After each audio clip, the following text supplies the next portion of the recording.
মাক্কি সূরা। হিজরতের পরে যে সূরাগুলো নাযিল হয়েছে এই সূরাগুলোকে বলে মাদানী সূরা। এই সূরাটা মাক্কি সূরা। নাজিল হওয়ার দিক থেকে এই সূরার স্থান হচ্ছে 28তম। এই সূরাটা 28 নম্বর সূরা হিসেবে নাজিল হয়েছে, কিন্তু কুরআন শরীফের বিন্যাসের ক্ষেত্রে এই সূরার স্থান হচ্ছে 95তম, 95 নম্বর সূরা। 114টা সূরা, তন্মধ্যে সূরাটি 95তম। আচ্ছা, এই সূরার আলোচ্য বিষয় দুইটা। একটা হলো মানুষকে আল্লাহ তাআলা সকল মাখলুকের উপরে শ্রেষ্ঠত্ব দান করছেন, সম্মানিত করছেন। সবচেয়ে সুন্দর শ্রেষ্ঠ মাখলুক হচ্ছে মানুষ, এটা বোঝানো। আর আরেকটা উদ্দেশ্য হইল এরপরে যারা ঈমান এবং নেক আমলের মাধ্যমে নিজেদেরকে উচ্চ মর্যাদা সম্পন্ন করতে পারবে তারা তো আরও উপরে উঠতে থাকবে। আর যারা এটার ভিতরে যাবে না, আল্লাহর অবাধ্যতা, হঠকারিতা, কুফরির মধ্যে থাকবে, তারা সর্বনিকৃষ্ট অবস্থায় আল্লাহ তাদেরকে পৌঁছায় দেবেন। যেমন আশরাফুল মাখলুকাত হিসাবে বানাইছেন, অনুরূপভাবে আল্লাহ অবাধ্যদেরকে একদম সর্বনিকৃষ্ট খারাপ মানুষদের কাতারে, খারাপ মাখলুকদের কাতারে আল্লাহ তাদেরকে আবার তুলে দেবেন। এইখান থেকে এই সূরার উদ্দেশ্যটা পরিষ্কার বুঝে আসে। উদ্দেশ্যটা পরিষ্কার। কি উদ্দেশ্য? ভালো কাজ করবে, ঈমান আনবে, নেক আমল করবে, মানুষ দিন দিন অবস্থা তার উন্নতি হইতে থাকবে। আর খারাপ কাজ করবে, সে একদম খারাপ অবস্থায় পৌঁছে আসবে। আল্লাহ তাআলা 4টা জিনিসের শপথ করছেন। শপথ কইরা আল্লাহ তাআলা বলতেছে, স্বাভাবিকভাবে আমরা যে কসম কাইটা কথা বলি, আল্লাহর কসম ভাই বিশ্বাস করেন, এমনি বলি না অনেক সময়। এই কথাটা কেন বলি? আমার কথাটাকে বিশ্বাসযোগ্য করার জন্য। ভাই আমি সত্যি বলতেছি, আল্লাহর কসম। এটা যদি মানুষের কথাই যদি কসমের এতটা গুরুত্ব থাকে, তাহলে আল্লাহ রাব্বুল আলামিন কসম কাইটা যে কথাটা বলতেছে, 3 ফলের কসম, জৈতুন ফলের কসম, তুর পাহাড়ের কসম, এই নিরাপদ শহরের কসম, এই যে 4টার কসম আল্লাহ কাটলেন, কাইটা যে আল্লাহ বলতেছেন, এই কথাটার গুরুত্ব কেমন ভাই? অনেক গুরুত্বপূর্ণ কথা না? এতে বোঝা যায় কসম কাইটা যেই কথাটা আল্লাহ বলতেছে, এই কথাটা সাধারণ কথার থেকে অনেক অনেক গুরুত্বের দাবি রাখে। আল্লাহ তাআলা বলতেছেন, আমি তাকে সর্বোৎকৃষ্ট অবয়ব দিয়া, গঠন দিয়া সৃষ্টি করছি, কিন্তু সে যদি আমার নিয়ামতের কদর না করে সর্বনিকৃষ্ট অবস্থায় আমি তাকে পৌঁছায় দিই। এরপরে আল্লাহ তাআলা আহ্বান করতেছেন দয়া দিয়া, মায়া দিয়া, যে বান্দা এত নিয়ামত, এত কুদরত তোমার সামনে আমি রেখে দিচ্ছি, তুমি এরপরেও কেন তুমি ঈমান আনতেছ না? কোন জিনিস তোমাকে ঈমান আনতে বাধা দিচ্ছে? সর্বশেষ আয়াতে আল্লাহ বলছেন, মনে রাখো আমি সর্বশ্রেষ্ঠ বিচারক, যার যার যতটুকু প্রাপ্য আমি বুঝাই দিব। নেক আমলকারীদেরকে ওদের প্রাপ্য বুঝাই দিব, বদ আমলকারীদেরকে তাদের প্রাপ্য বুঝাই দিব। আগের আয়াত সূরাগুলোর সাথে এই সূরার সম্পর্কটা হইল, আগের সূরায় রাসূল সাল্লাল্লাহু আলাইহি ওয়াসাল্লামকে উদ্দেশ্য কইরা বলা হয়েছে যে আল্লাহ রাসূল আপনি এই হেদায়েতের উপরে থাকেন। আর এই সূরায় গোটা মানব জাতিকে উদ্দেশ্য করে বলা হয়েছে, সব মানুষ এর মধ্যে শামিল। প্রথমে আল্লাহ তাআলা যে জিনিসগুলোর শপথ করছেন, ওয়াত্তিনি ওয়াজ্জাইতুন, 3 ফলের শপথ, জৈতুন ফলের শপথ, ওয়াতুরি সিনিন, সিনাই মরুভূমির তুর পাহাড়ের শপথ, তুর পাহাড়, ওয়াহাদাল বালাদিল আমিন, এবং এই নিরাপদ নগরীর শপথ। এখানে আল্লাহ তাআলা 2টা ফলের কথা উল্লেখ করছে, তিন এবং জৈতুন। 3 ফল কাকে বলে? 3 হচ্ছে আমাদের বাংলাদেশে আমরা ডুমুর ফল বলি না, ডুমুর ফল। এই ডুমুর ফলটাই হচ্ছে 3 ফল। এটা আরেকটা বাংলা নাম আছে আঞ্জির। আঞ্জির 3, ডুমুর একই ফল। যেহেতু আল্লাহ তাআলা এই ফলের শপথ করছেন, তো এই ফলটার একটা বিশেষত্ব আছে। নিঃসন্দেহে কুরআন শরীফের একটা সূরাই তার নামে, একটা ফলের নামে। তিন ফল হচ্ছে শুকনা ফলসমূহের মধ্যে সবচেয়ে উৎকৃষ্ট ফল তিন ফল। সুবহানাল্লাহ। তিন ফলে কখনো পোকা ধরে না, কখনোই না। এরপরে আসতে আসতে জৈতুন ফল। জৈতুন ফলের উপকারিতা বলে তো শেষ করা যাবে না। যেই সমস্ত বীজ থেকে তেল তৈরি হয় তন্মধ্যে সবচেয়ে উৎকৃষ্ট বীজ হচ্ছে জৈতুন বীজ। জৈতুন ফলটাকে এমনিও খাওয়া যায়, তেল বানায়ও খাওয়া যায়, আবার তেলটাকে গায়েও মাখা যায়। চিকিৎসা বিজ্ঞানীরা পর্যন্ত এই জৈতুন ফলের উপকারিতা স্বীকার করে। এর ইংলিশ নাম হচ্ছে অলিভ অয়েল। অলিভ অয়েল বাজারে পাওয়া যায়, সব জায়গায় পাওয়া যায় অলিভ অয়েল। ডাক্তাররা গবেষণা করে দেখছে হাড় আছে না ভিতরের হাড্ডি হাড়, এইটা জৈতুন ফলের ওই যে তেলটা যেটা অলিভ অয়েল, ওইটা খাইলে হাড় মজবুত হয়। জৈতুন ফল যদি কেউ নিয়মিত মাথায় মাখে চুল পড়া বন্ধ হয়ে যাবে, চুল পড়বে না। এই যে আমাদের চামড়ায় রোগ প্রতিরোধ ক্ষমতা বেড়ে যায়, আর্দ্রতাটাকে বজায় রাখে, শুকনা হয়ে যায় না, একদম চামড়া খসখসে হয়ে যায় না, মোটামুটি আর্দ্রতা থাকে। হজম শক্তি বাড়ায়, ডায়াবেটিস নিয়ন্ত্রণে সহায়ক, অনেক ধরনের উপকারিতা আছে জৈতুন ফলের। খোদ আল্লাহ রাসূল সাল্লাল্লাহু আলাইহি ওয়াসাল্লাম জামে তিরমিজি 1851 নং হাদিস, আল্লাহ রাসূল বলতেছেন কুলু যায়িত ওয়াদহিনু বিহি ফাইন্নাহু মিন শাজারাতিন মুবারাকা। তোমরা জৈতুনের তেল খাও এবং জৈতুনের তেল গায়ে মাখো, কারণ জৈতুনের তেলটা একটা বরকতপূর্ণ গাছ থেকে তৈরি হয়। সুবহানাল্লাহ।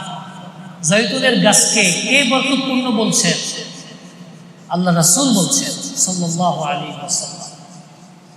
শুধু তাই না, পবিত্র কালামুল্লাহ সূরাতুন নূরের 35 নম্বর আয়াতে আল্লাহ তাআলা পর্যন্ত জৈতুনের গাছকে বরকতপূর্ণ বলছেন। সুবহানাল্লাহ।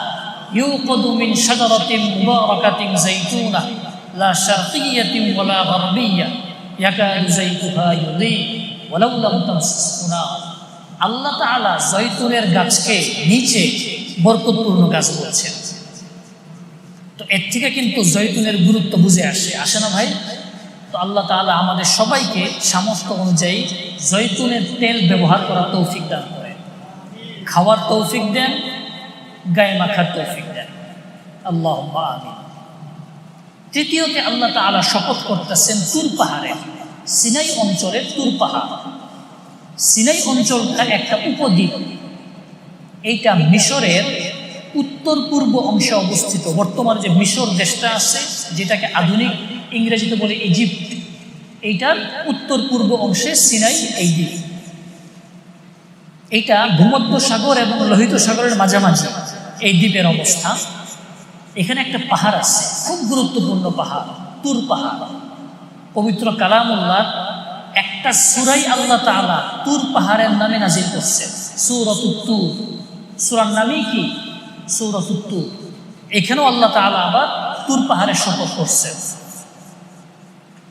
তুর পাহাড়ে আল্লাহ তাআলা হযরত মূসা আলাইহিস সালাতু ওয়াস সালামকে তাওরাত কিতাব দান করেন। ওনার প্রতি আল্লাহ তাআলা তাওরাত কিতাবের ওহী নাযিল করেন তুর পাহাড়ে। এটার অনেক ঘটনা আছে, অনেক ঘটনা। তুর পাহাড়ের অনেক ইতিহাস। একদিন ইনশাআল্লাহ আমরা এটা নিয়ে আলোচনা করব। তুর পাহাড়ের কত ধরনের ইতিহাস আছে কুরআনে বর্ণিত। এরপরে আল্লাহ তাআলা শপথ করতেছেন ওয়াহাদাল বালাদিল আমিন, এই নিরাপদ শহরের শপথ। এই নিরাপদ শহর মানে ওই মুহূর্তে আল্লাহ রাসূল মক্কায় অবস্থান করতেছেন, এর দ্বারা মক্কা মুকাররমা উদ্দেশ্য। এই নিরাপদ শহরের শপথ। আল্লাহ তাআলা নিজে মক্কা নগরীকে নিরাপদ বলছেন। শুধু তাই না, নিরাপদ বইলে আবার শপথও করছেন। এর থেকে বোঝা যায় কিয়ামত পর্যন্ত এই শহরটা নিরাপদ থাকবে। সুবহানাল্লাহ। ইব্রাহিম আলাইহিস সালাতু ওয়াস সালাম এই শহরের জন্য দোয়া করে গেছেন। সূরাতুল বাকারার 126 নম্বর আয়াতে আল্লাহ তাআলা এটা বলছেন, ওয়া ইয ক্বালা ইব্রাহিমু রাব্বি ইজআল হাযা বালাদান আমিনা। ওই যে ওনার ছেলে ইসমাইলকে, দুধের শিশুকে রেখে গেছিলেন আল্লাহর আদেশে, না? শেষ বয়সের সন্তান, কতটা দিল দুর্বল ছিল, আল্লাহ বলছে রেখা আসো, বাস রাইখা চলে গেছে। কি কষ্ট মনে। ফিরাও তাকান নাই, ফিরাও তাকান নাই। উনি যখন চলে যাচ্ছেন ওনার বিবি ডাকতেছে যে আপনি কিছু বইলা তো যাবে, খাবার নাই, পানি নাই। মক্কা নগরীতে সেই ফিলিস্তিন থেকে আসছে আয়েশা, মা ছেলেকে, দুধের শিশু, ছোট বাচ্চা রেখে চলে যাচ্ছেন। কিছু বলবেন তো, আপনি বইলা যান। উনি ফিরেও তাকাচ্ছেন না। মা ডাকতেছে, স্ত্রী আর কি, বাচ্চার মা, স্ত্রী, ওনার স্ত্রী ডাকতেছে, ফেরাও তাকাচ্ছেন না। যখন পাহাড়ের আড়ালে হারায়া যাবে তখন স্ত্রী এতটুকু জিজ্ঞাসা করছে, আচ্ছা তাইলে এইটা বলে আল্লাহর আদেশে রেখে যেতেছে, এটা কি আল্লাহর আদেশ? উনি খালি এতটুকু বলছেন, হ্যাঁ এটা আল্লাহর আদেশ। সঙ্গে সঙ্গে ওনার স্ত্রী বলছেন, বিবি হাজেরা আলাইহিস সালাম, তাইলে আর কোনো চিন্তা নাই, আল্লাহই দেখবেন আমাদেরকে। সুবহানাল্লাহ। নির্জন নীরব মক্কা, উনি এই দোয়া করছেন, ওয়াইদ ক্বালা ইব্রাহিম রব্বি জাআল হাযা বালাদান আমিনা, হে আল্লাহ এই মক্কা নগরীকে তুমি নিরাপদ শহর হিসাবে কবুল করো। কত কষ্টের কথা, সন্তানকে রেখে যেতেছে। মক্কা কেমন নিরাপদ? ওই হারাম সীমানায় একটা ঝোপ কাটা যাবে না, কাটাযুক্ত কোনো গাছ, ঘাস, ঝোপ কাটা যাবে না। কোনো শিকারী প্রাণীকে ধাওয়াও করা যাবে না, এভাবেই থাকতে হবে। কোনো অপরাধী অপরাধ কইরা হারামে ঢুকে গেলে ওইখানে তাকে শাস্তি দেওয়া যাবে না যতক্ষণ না সে বের হয়। কেমন নিরাপদ আল্লাহ তাআলা করছেন হারাম শরীফটাকে। সহিহ মুসলিমের 1353 নং হাদিস, আল্লাহ রাসূল ফতহে মক্কার দিন, যেদিন মক্কা বিজয় হয়, এই শহর থেকে ওনাকে তাড়া দেওয়া হয়েছিল, আবার তিনি এই শহরে ফিরে আসছেন বিজয়ী বেশে, তাই না? ফতহে মক্কা। উনি তখন বলতেছেন, ইন্না হাযাল বালাদ হারামাহুল্লাহু ইয়াওমা খালাকাস সামাওয়াতি ওয়াল আরদ। এই শহরটা কবে থেকে সম্মানিত জানো? যেদিন আসমান জমিন সৃষ্টি হয়েছে ওই দিন থেকে এই শহর সম্মানিত। সুবহানাল্লাহ। কবে থেকে সম্মানিত? আসমান জমিন যেদিন থেকে সৃষ্টি হয়েছে। ফাহুয়া হারামুন বিহুরমাতিল্লাহ ইলা ইয়াউমিল কিয়ামা। আর কতদিন পর্যন্ত এটা সম্মানিত থাকবে জানো? কিয়ামতের আগ পর্যন্ত। সুবহানাল্লাহ। লা ইউবাদু শাওকু ওয়া লা ইউনাফফারু সাইদু। এটার কাঁটাযুক্ত ঘাস উত্তরানো যাবে না, অনুমতি নাই, যেমন আছে এমন থাকবে। কোনো শিকারীকে ধাওয়া করা যাবে না, যেমন আছে এমন থাকবে। সুবহানাল্লাহ। দাজ্জাল পৃথিবীর যে কোনো শহরে প্রবেশ করতে পারবে। দাজ্জালে এই পরিমাণ শক্তি তাকে দেওয়া হবে। বিজয়ী বেশে, আক্রমণাত্মক বেশে সে পৃথিবীর যে কোনো নগরীতে প্রবেশ করতে পারবে, মক্কা মদিনা বাদে। সুবহানাল্লাহ বলেন না? সুবহানাল্লাহ। সহিহ বুখারীর 1881 নং হাদিস, আল্লাহ রাসূল বলতেছেন, লাইসা মিন বালাদিন ইল্লা সায়াতুহুদ দাজ্জাল ইল্লা মক্কাহ ওয়াল মদিনা। এমন কোনো নগরী নাই যেখানে দাজ্জাল অনুপ্রবেশ করতে পারবে না, কোন শহরে এরকম নাই, কিন্তু মক্কা মদিনা ব্যতীত।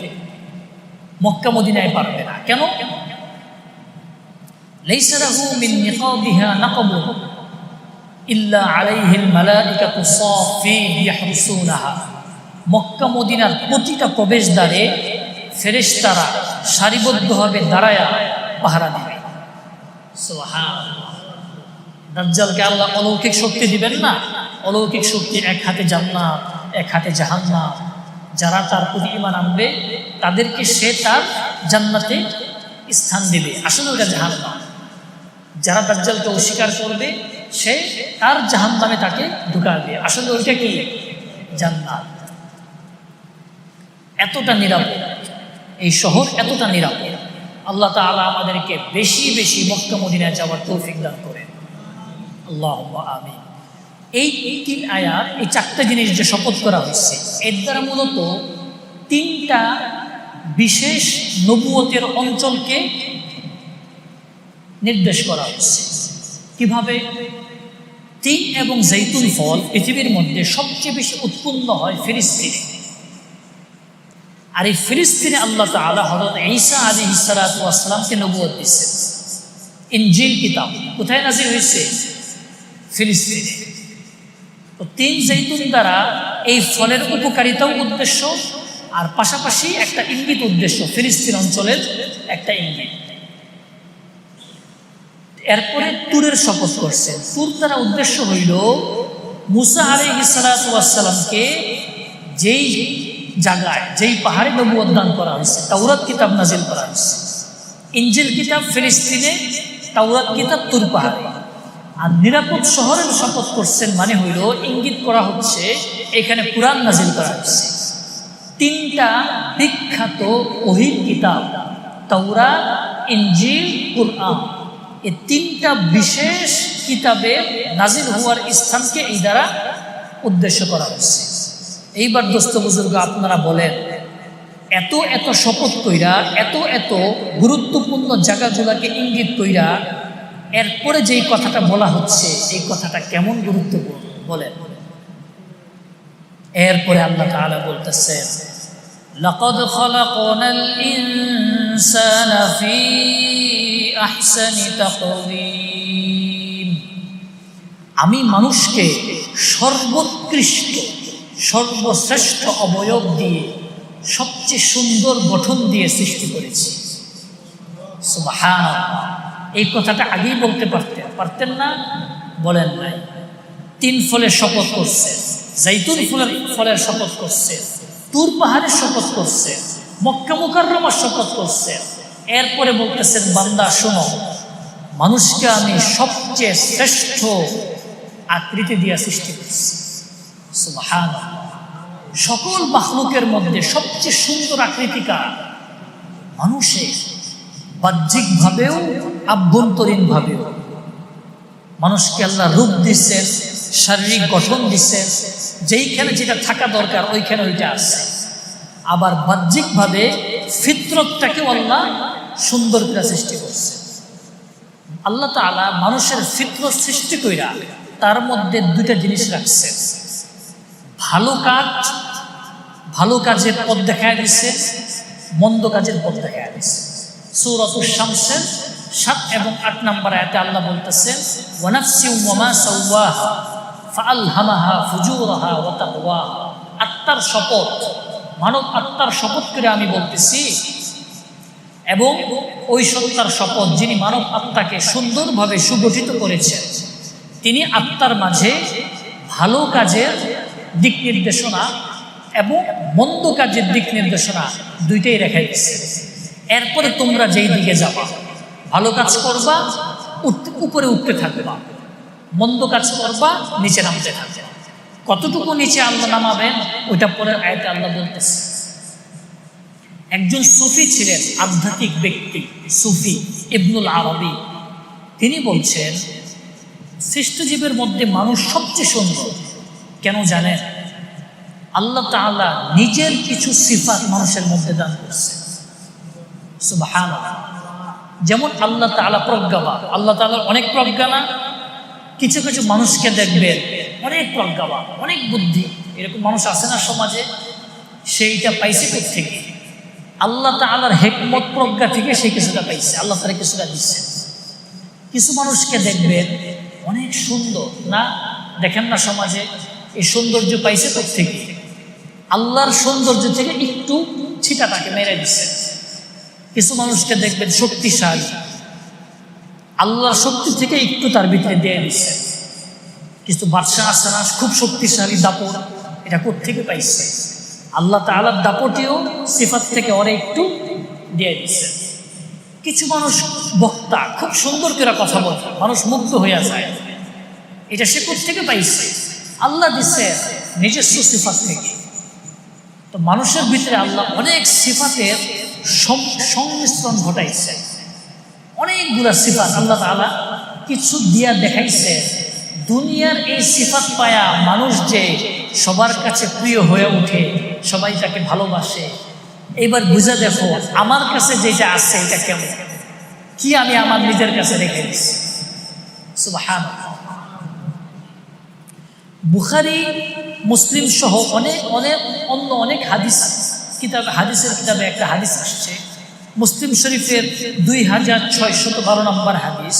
আল্লাহ রাসূল বলছে, ইন্নাল্লাহা খালাকা আদম আলা সূরাতি, আল্লাহ তাআলা আদম আলাইহিস সালামকে আল্লাহর সূরতে সৃষ্টি করছে। আল্লাহর সূরত দ্বারা কি উদ্দেশ্য? আল্লাহর তো কোনো আকার নাই। আহলে সুন্নাত ওয়াল জামাতের আকীদা হলো আল্লাহ নিরাকার। আল্লাহ কেমন এটা আল্লাহই ভালো জানেন। আল্লাহ যদি আমাদেরকে বলতেন আল্লাহ এমন, তাহলে আমরা ধরে নিতাম আল্লাহ এমন। আল্লাহ আমাদেরকে বলছেন লাইসা কামিসলিহি শাই, আমার মতো কোনো কিছু নাই। বাস আমরা ধরে নিব আল্লাহর আকার নাই। আমাদের আকার আছে, আমাদের দৈর্ঘ্য আছে, প্রস্থ আছে, না? আল্লাহর এগুলা নাই। আল্লাহ সব কিছু থেকে পবিত্র। এইটা আমরা কিয়ামতের দিন দেখবো আল্লাহ কেমন। তো আল্লাহ যেহেতু আকার নাই, তাহলে আল্লাহ কিভাবে আদম আলাইহিস সালামকে ওনার নিজের আকৃতিতে সৃষ্টি করছেন? এই হাদিসের ব্যাখ্যা হলো আল্লাহ নিজের কিছু সিফাত তার মধ্যে দিয়ে দিয়েছেন। সুবহানাল্লাহ। আর আদমের সন্তান হিসাবে ওই সিফাতগুলো আমরাও পাইছি। এই হচ্ছে আল্লাহ আদমকে, বনু আদমকে আল্লাহর মতো করে সৃষ্টি করছেন। আচ্ছা, আল্লাহ তাআলা যে মানুষকে খুব সুন্দর করে, সবচেয়ে সুন্দর করে সৃষ্টি করছেন, এটা সম্পর্কে একটা মজার ঘটনা আছে। আপনাদের বলি মজার ঘটনা। আব্বাসী খেলাফতের একজন শাসক ছিলেন, খলিফা ছিলেন, দ্বিতীয় আব্বাসী শাসক আবু জাফর মনসুর, ওনার নাম খলিফা আবু জাফর মনসুর। আপনারা চিনবেন খলিফা হারুনুর রশিদের নাম শুনছেন না? অনেকেই শুনছেন। খলিফা হারুনুর রশিদ একজন বাদশা ছিলেন। হারুনুর রশিদের দাদা খলিফা আবু জাফর মনসুর, হারুনুর রশিদের বাবা আল মাহদি, মাহাদির আব্বা আবু জাফর মনসুর।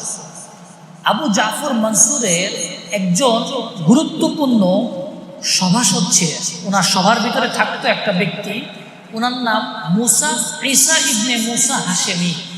ঈসা ইবনে মুসা হাশেমি। উনি ওনার স্ত্রীকে খুব ভালোবাসতেন। এই ঈসা ইবনে মুসা ওনার স্ত্রীকে অনেক ভালোবাসতেন। একদিন জ্যোৎস্না রাতে, ওই যে পূর্ণিমার রাত, চাঁদ খুব আলো দেয়, ওই রাতে স্ত্রীর সাথে খোলা আকাশের নিচে গল্প করতেছিলেন। অনেক সময় এইসব মুহূর্তে রোমান্টিকতা চলে আসে স্বামী স্ত্রীর মধ্যে। ওনার রোমান্টিকতা চলে আসছে। উনি খুশিতে চাঁদের দিকে তাকাইতেছেন আর স্ত্রীর দিকে তাকাইতেছেন। তাকাইয়া স্ত্রীকে বলছেন, আনতি তালিকুন সালাসান ইল্লাম তাকুনি আহসানা মিনাল কমার। তুমি যদি চাঁদ থেকেও বেশি সুন্দর না হও, তুমি 3 তালাক। তুমি যদি চাঁদ থেকে বেশি সুন্দর না হও, তাহলে তুমি 3 তালাক। তালাকের ক্ষেত্রে মাসলা হইল, আপনি যদি দুষ্টামি করেও বলেন, হাসতে হাসতে বলেন তোমারে তালাক দিলাম, তাও তালাক হয়ে যাবে। অনেক মানুষ আমাদের কাছে আসে, ভাই আমি তো মজার ছলে বলছি তালাক। রাগান্বিত অবস্থায় বললে তালাক, যেই অবস্থায় আপনি তালাক বলবেন তালাক। আয়েশা বলে, ভাই রাগের সময় আমার মাথা ঠিক ছিল না। কেউ কি মিষ্টি মিষ্টি কথা বলতে বলতে বউরে তালাক দেয়? রাগেই তো দেয়। তালাক বলে দেওয়ার পরে তালাক যে হয়ে যাবে, এইটা ফেরানোর আর কোনো উপায় নেই। তালাক মানে তালাক। এখন হইল কয় তালাক দিচ্ছেন ওইটা বলে, তালাক ঠেকাইতে পারবেন না। যদি 3 তালাক দেন শেষ। আর যদি 1-2 দেন, তাহলে এটাকে রাখার একটা উপায় আমরা বলে দিতে পারি। 3 তালাক দেওয়ার পরে আর উপায় নেই। তালাক এত কঠোর, দুষ্টামিরা বললেও তালাক। আমাদের সমাজে এইরকম দুষ্ট মানুষ আছে, পান থেকে চুল খসলেই তালাক। তোমার 14 গোষ্ঠীতে তালাক দিলাম, লা হাওলা ওয়ালা কুওয়াতা ইল্লা বিল্লাহ। আবার এইরকম নেক মানুষও আছে, স্ত্রীর হাজারো অবাধ্য, স্ত্রী ঘর থেকে চলে গেছে, বাপের বাড়ি চলে গেছে, তালাক দেয়। তোমার আমি তালাক দিব, আমি আল্লাহর সামনে তালাক প্রদানকারী হিসাবে দাঁড়াইতে চাই। এখন তুমি যদি আমার কাছ থেকে সরে যাইতে চাও, তাহলে একটা উপায় আছে। তোমাকে আমি তালাক গ্রহণের অনুমতি দিলাম, তুমি নিজের উপর তালাক গ্রহণ করতে পারবে। এরপরে স্ত্রীর তালাক গ্রহণ করে চলে গেলে চলে যাবে। তালাক না দেওয়া, হ্যাঁ, যাদের বাচ্চা হয়েছে তালাক দিবেন, এটা জিনিসটা ভালো। যদি মিটমাট না হয় কোনোভাবে, স্ত্রী চলেই যাবে, তো সেই ক্ষেত্রে স্ত্রী তালাক গ্রহণ করে চলে যাক, আপনি অনুমতি দেন, কিন্তু আপনি দিতে যায়, জিনিসটা ভালো না। जो भी हो, ওই ঈসা ইবনে মুসা বলে ফেলছে, তুমি যদি চাঁদের থেকে সুন্দর না হও তুমি তালাক। সঙ্গে সঙ্গে স্ত্রী উঠা আড়ালে চলে গেছে, আপনি তো আমার তালাক 3 তালাক দিয়া ফেলছেন, আর কোনো উপায় নাই। এখন কি করবে? সারা রাত ছটফট করছে। সকালে উঠা খলিফা আবু জাফর মনসুরের দরবারে গেছে, যায়া সব বলছে, জাহাপনা ঘটনা তো এটা ঘটায় ফেলছে, এখন কি করব, আপনি আমার বাঁচান, 3 তালাক তো হয়ে গেছে। এখন ওই জমানার শাসকরা অনেক নেক শাসক ছিল, উলামায়ে কেরামের পরামর্শ শুনত, উলামায়ে কেরাম যা বলতো শুনত। উনি বাগদাদে, যেহেতু খলিফা আব্বাসী খেলাফতের রাজধানী বাগদাদ ছিল, বাগদাদের উলামায়ে কেরামকে জমা করছেন, বলছেন এ তো আমার মন্ত্রী স্ত্রীকে অনেক ভালোবাসে, কালকে রাত্রে এই ঘটনা ঘটায় ফেলছে, আপনারা মাসলা বলেন। উলামায়ে কেরাম যা মাসলা বলে দিচ্ছে, 3 তালাক হয়ে গেছে, কোনো উপায় নেই। দরবারে আমাদের হানাফি মাযহাবের ইমামে আযম আবু হানিফা রাহমাতুল্লাহি আলাইহি একজন ছাত্র বসেছিলেন চুপচাপ। আবু জাফর মনসুর খলিফা জিজ্ঞাসা করছেন, এই যে মাওলানা সাহেব, আপনি তো চুপচাপ কিছু বলতেছেন না, আপনি কিছু বলেন, সবাই তো বলছে তালাক হয়ে গেছে। তিনি বিসমিল্লাহির রহমানির রহিম বইলা এই আয়াত তেলাওয়াত করছেন, লাকাদ খালাকনাল ইনসানা ফি আহসানি তাকওয়িম, আমি মানুষকে সর্বশ্রেষ্ঠ আকৃতি দিয়া সৃষ্টি করছি। উনি বলছেন, এই লোক তো বলছে তুমি যদি চাঁদের থেকেও বেশি সুন্দর না হও তে তুমি তালাক। আল্লাহ বলছেন মানুষ হচ্ছে সবচেয়ে শ্রেষ্ঠ সুন্দর। যেখানে আল্লাহ নিজে বলছেন মানুষ সবচেয়ে শ্রেষ্ঠ সুন্দর, সেখানে তো উনার বিবি নিঃসন্দেহে চাঁদের থেকে সুন্দর। কে বলছে মানুষ সুন্দর? আল্লাহ সুবহানাহু ওয়া তাআলা বলছেন।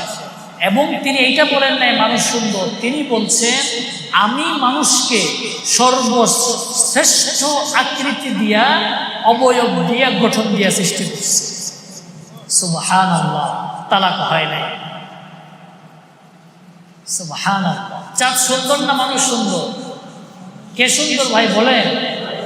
আত্মবিশ্বাসের সাথে বলেন, এই কথা কে বলছে? আল্লাহ নিজে বলছেন। সূরা 3 আল্লাহ তাআলা বলছেন, খলিফা আবু জাফর মনসুর রায় ঘোষণা দিয়ে দিচ্ছে, যাও, তালাক হয় নাই। সুবহানাল্লাহ।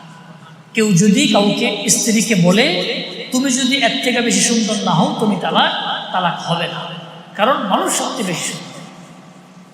সুবহানাল্লাহ। এরপরে আল্লাহ তাআলা বলতেছেন, যেরকম সুন্দর বানাইছি, যদি অবাধ্য হও একদম নিকৃষ্ট অবস্থায় পৌঁছায়া দিব তোমাকে।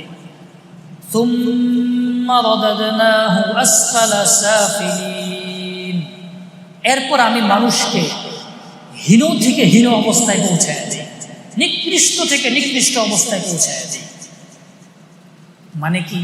আগের আয়াতে বললেন সর্ব উৎকৃষ্ট সুন্দর গঠন দিয়ে সৃষ্টি করছি, আর এখন বলতেছেন এরপরে আমি তাকে নিকৃষ্ট অবস্থায় পৌঁছায়। এটা কাফেরদের সম্পর্কে বলা হচ্ছে। কিয়ামতের দিন অত্যন্ত কদর্য বিশ্রী চেহারা নিয়ে কাফেররা উঠবে। দুনিয়াতে যত সুন্দরী হোক, কিয়ামতের দিন কি হবে? বিশ্রী খারাপ চেহারা নিয়ে উঠবে। এমনকি দুনিয়া থেকে এটা শুরু হয়ে যায়, দুনিয়া থেকে বিশ্রী কদর্য চেহারা রূপটা দুনিয়া থেকেই শুরু হয়ে যায়।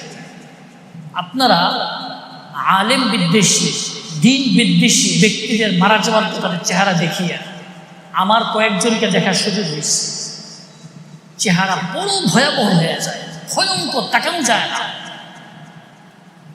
একজন রাজনৈতিক ব্যক্তি ছিলেন, 2016 দিকে মারা গেছে, 16, 17, 18 এই দিকে, কিশোরগঞ্জ বাড়ি, বিদেশে মারা গেছে। তাকে দেশে আনা হয়েছে, ছিল আশরাফুল ইসলাম, সৈয়দ আশরাফ বলা হইতো ওনাকে। আমি ইন্টারনেটে উনি মারা যাওয়ার পর ছবি দেখছি, আমার লোম দাঁড়ায় গেছে, ভয়ঙ্কর চেহারা হয়ে গেছে। সারা জীবন এই লোক মাদ্রাসার ছাত্রদেরকে, ওলামাদেরকে জঙ্গি সন্ত্রাসী বলে গেছে। কওমি মাদ্রাসাকে বলছে জঙ্গি প্রজনন কেন্দ্র, এখান থেকে সন্ত্রাসী বের হয়। ভাই, আমি আপনাদের ইমাম, আমাকে দেখলে সন্ত্রাসী মনে হয় আপনাদের? ওলামায়ে কেরাম সন্ত্রাসী বলেন। ওলামায়ে কেরাম কি সন্ত্রাসী? যারা আলেমদেরকে এইরকম গালি দেয়, এরকম বলা হয়েছে, এরা দিনহীন হয়ে মারা যাবে, দিনের থেকে বিচ্যুতি হয়ে মারা যাবে, কুফরি রূপে এদের ইন্তেকাল করে।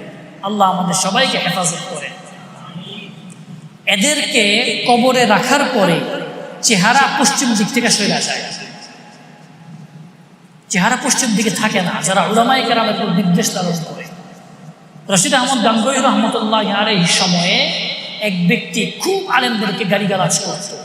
সে মারা যাওয়ার পর, তাকে কবরে রাখার পর ওনার ইলহাম হচ্ছে, উনি বলছেন কবর খুলে দেখো, তার চেহারা পশ্চিম দিক থেকে সরে গেছে। মানুষ বিশ্বাস করে নাই, বাস্তব কবর খুঁজছে, দেখছে চেহারা পশ্চিম দিক থেকে সরে গেছে। সমাজে সবচেয়ে নিরীহ উলামায়ে কেরাম, সবচেয়ে নিরীহ। আপনাদের যে বেতন আপনারা পান, আপনাদের যে মাসিক ইনকাম, তার অর্ধেকের কম একজন আলেমের বেতন। সে কি সন্ত্রাসী করবে ভাই বলেন? আল্লাহ তাআলা আমাদের সবাইকে আলেম উলামায়ে কেরামকে পরিপূর্ণ রূপে সম্মান করার তৌফিক দান করে, দিল দিয়া দিমাগ দিয়া তাদের খেদমত করার তৌফিক দান করে। এখানে বলা হয়েছে যে কাফেররা যত সুন্দরী হোক, তাদের চেহারা আমি বিশ্রী করে দিব, কদর্য করে দিব, দুনিয়াতেই করে দিব। আরেকটা বলা হয়েছে তাফসীরে, যৌবন অবস্থায় মানুষ কিন্তু একটু টসটসে থাকে, দেখতে ভালো লাগে না? যৌবন অবস্থায় সুন্দর চেহারা। বার্ধক্যে গেলে মানুষ কি হয়ে যায়? দুর্বল হয়ে যায়, হাড্ডি দুর্বল হয়ে যায়, চামড়া ঝুলা পড়ে না। তো এইখানে বলা হয়েছে মুমিনদের ক্ষেত্রেও তো এটা হয়, কাফেরদের ক্ষেত্রেও হয়, মুমিনদের ক্ষেত্রেও হয়। তবে পার্থক্য হচ্ছে, কাফেররা তো বিশ্বাস করে ইহকালের পরে আর কোন কাল নাই, পরকালকে বিশ্বাস করে, তারা বিশ্বাস করে না। তো কাফেরদের এইটাই চূড়ান্ত।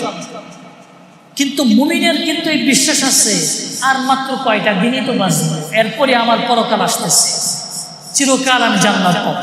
অতএব মুমিন বার্ধক্যে দুর্বল হয়ে গেলেও সে আবার সবল হবে, কাফেররা আর সবল হইতে পারবে না। আল্লাহ তাআলা এটা বুঝাচ্ছে, তুমি শুরুতে ছিলে দুর্বল। আমরা জন্মগ্রহণ করি কিভাবে ভাই? একটা অঙ্গ নাড়াইতে পারি বলেন? মা ছাড়া, বাবা ছাড়া 2 কদম দিতে পারি? সূরা রুমে 54 নং আয়াতে আল্লাহ বলতেছেন, আল্লাহুল্লাযী খালাকাকুম মিন দুফ সুম্মা জাআলা মিন বা'দি দুফিন কুওয়া সুম্মা জাআলা মিন বা'দি কুওয়াতিন দুফান ওয়া শাইবা। আল্লাহ তোমারে সৃষ্টি করছেন দুর্বল অবস্থায়। একদম দুর্বল ছিলাম না? কি বলেন? একদম দুর্বল ছিলাম, কোলে চলতে পারতাম না। এরপরে শৈশব, কৈশোর, বাল্যকাল পার হইয়া যৌবনে আসি। কি শক্তি আমার, কি দাপট, এলাকা থরথর করে কাঁপে আমার ভয়ে।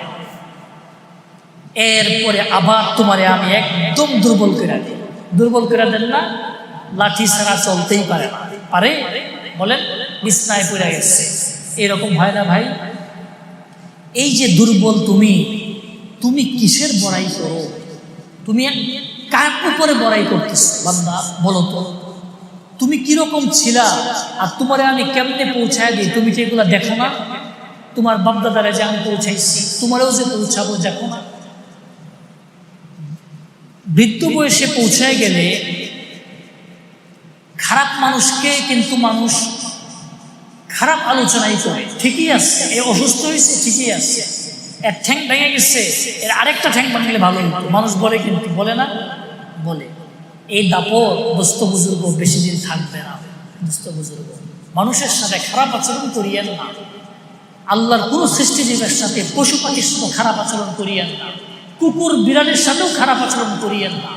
আপনার এই দাপট থাকবে না, থাকবে না দোস্ত, থাকবে না। মানব সৃষ্টি কত রহস্যময়। কিভাবে আল্লাহ সৃষ্টি করছেন আমাদেরকে? সূরাতুল মুমিনুনে 14 নম্বর আয়াতে আল্লাহ তাআলা বলতেছে, সুম্মা খালাকনাল নুতফাতা আলাকা ফাখালাকনাল আলাকাতা মুদগা ফাখালাকনাল মুদগাতা ইযামা ফাকাসাওনাল ইযামা লাহমা। আমি প্রথমে বীর্যটাকে কোথায় ঢুকাই? মায়ের গর্ভে ঢুকাই। এরপর একটা পর্যায়ে যায় এইটাকে আমি জমাটবদ্ধ রক্ত বানাই, বীর্যটাকে জমাটবদ্ধ রক্ত বানাই। এরপরে আমি জমাটবদ্ধ রক্তটাকে একটা গোশতপিণ্ড বানাই, গোশতের টুকরা বানাই। এরপরে আমি গোশতের টুকরাটাকে হাড় বানাই, হাড্ডি। এরপর এই হাড্ডিটাকে গোশত দিয়ে আমি প্রলেপ দিই। সুবহানাল্লাহ। সুম্মা আনশানাহু খালকান আখার, এরপরে আমি একটা আকৃতি তৈরি করি। ফাতাবারাকাল্লাহু আহসানুল খালিকিন, আল্লাহ তাআলা সর্বশ্রেষ্ঠ সৃষ্টিকারী, কতই না বরকতময়। সুবহানাল্লাহ। আমাদের গর্ভে যে স্তরগুলা পার হয়ে আমরা একটা মানব আকৃতি পাই, এখানে জান কখন দেওয়া হয়? জান দেওয়া হয় না, এটা কখন? এখানে একটা ব্যাপার আছে। আজ থেকে 1400 বছর আগে আল্লাহ যা বলছে, বিজ্ঞান গবেষণার্থীরা হুবহু শব্দে শব্দে ওই জিনিসটাই আবিষ্কার করছে।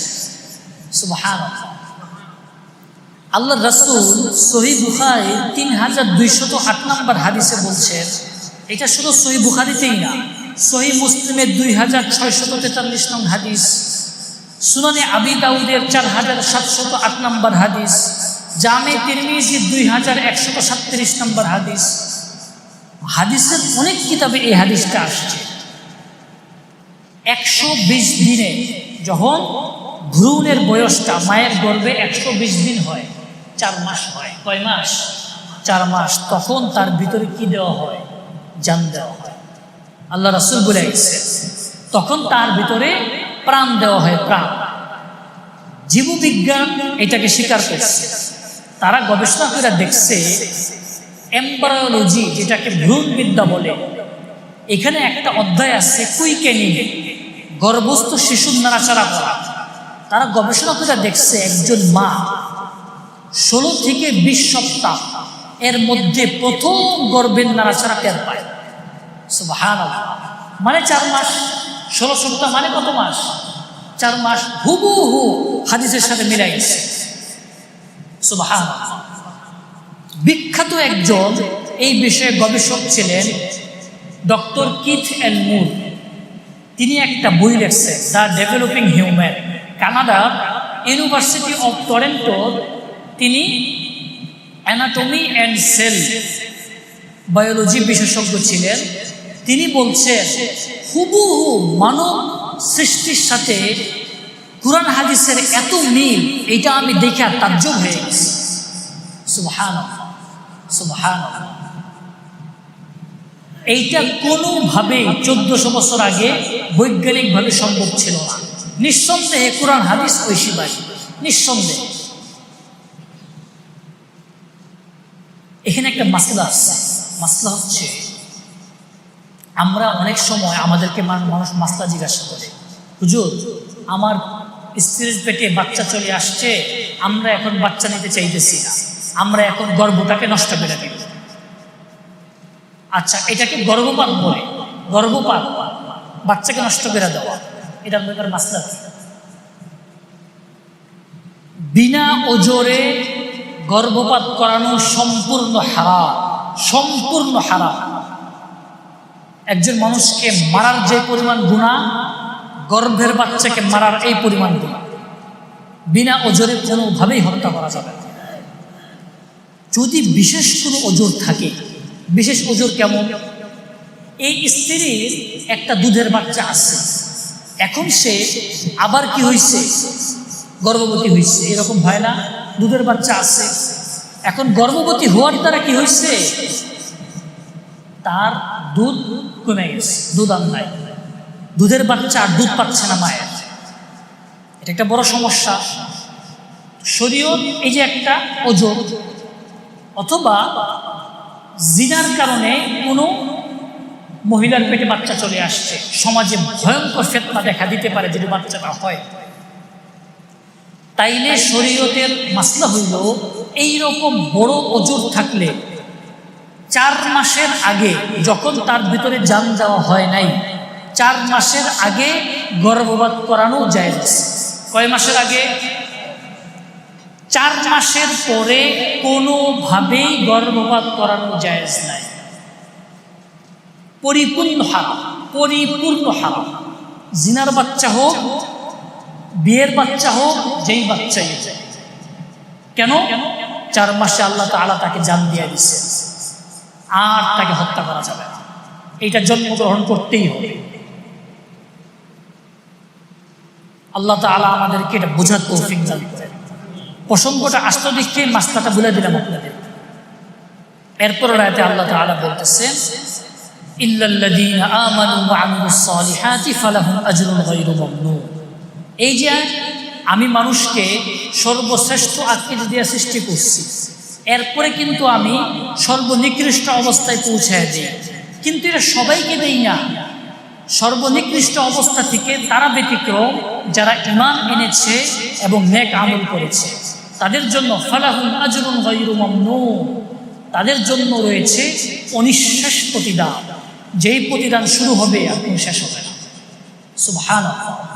আল্লাহ তাআলা এখানে বলতে পারতেন, যারা ঈমান আনবে আর নেক আমল করবে তাদেরকে আমি জান্নাত দিব, এটা বলতে পারতেন না আল্লাহ? আল্লাহ জান্নাত দিব বলেন না।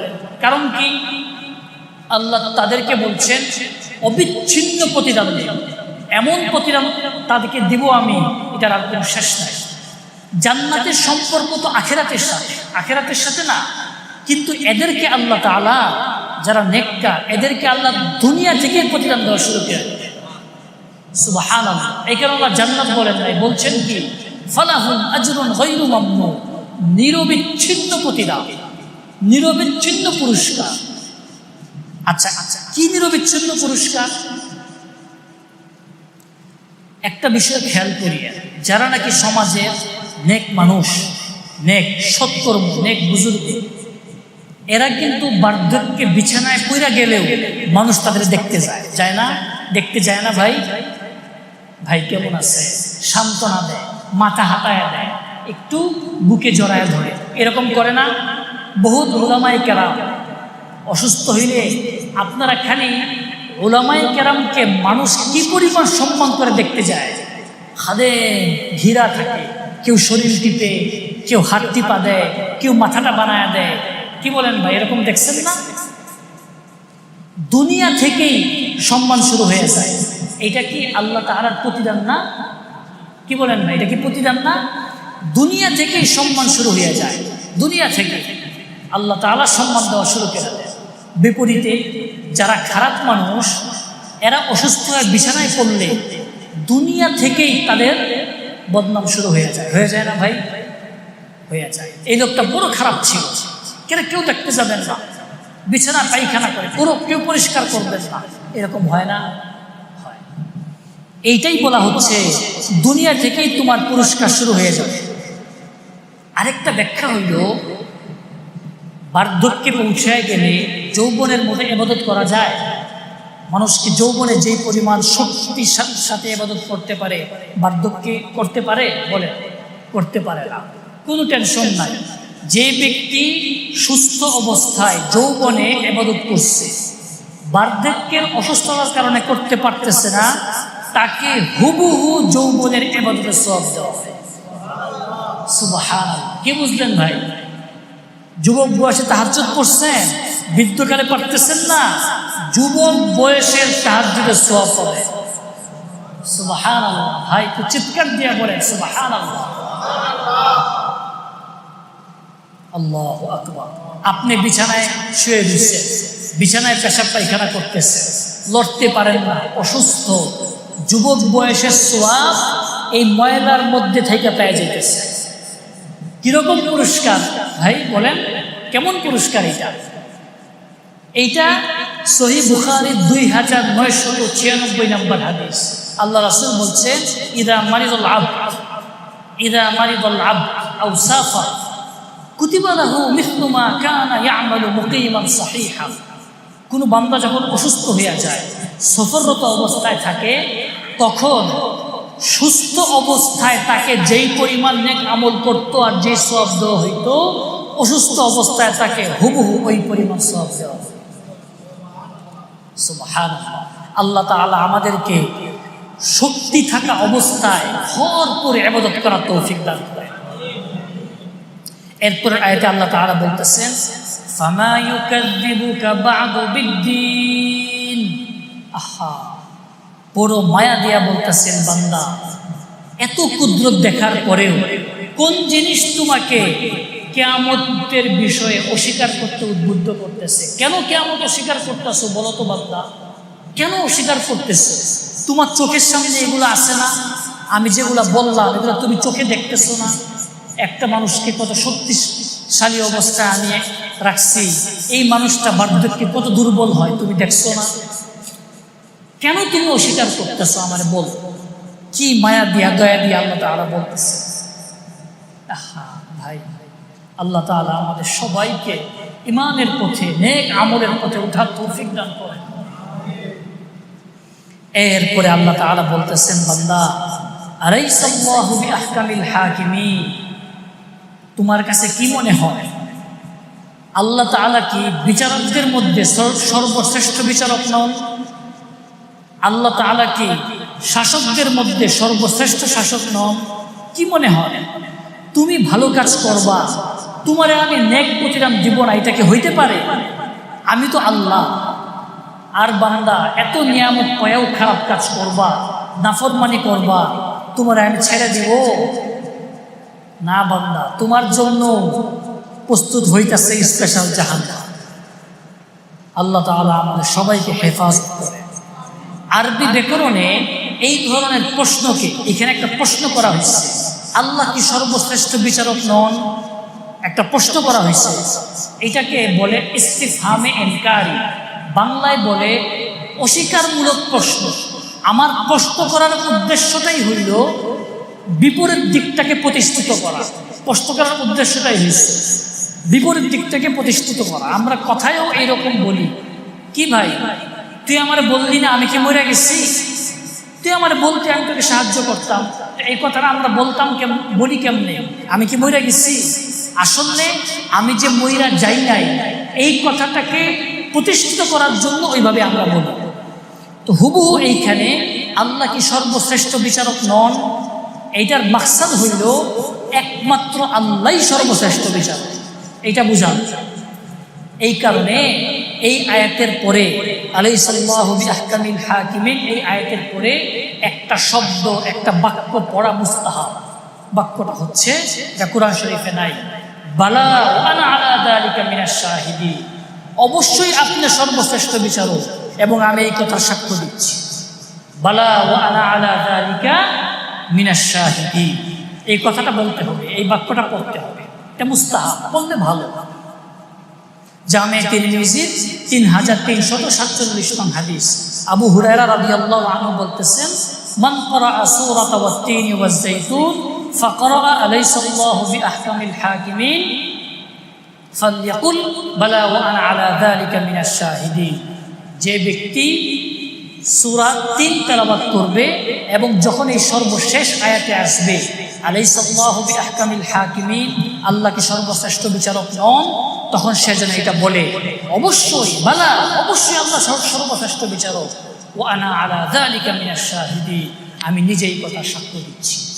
আল্লাহ তাআলা আমাদেরকে সূরাত 3 থেকে আজকের যে হেদায়েত, এই হেদায়েতের উপরে আমল করার তৌফিক দান করেন।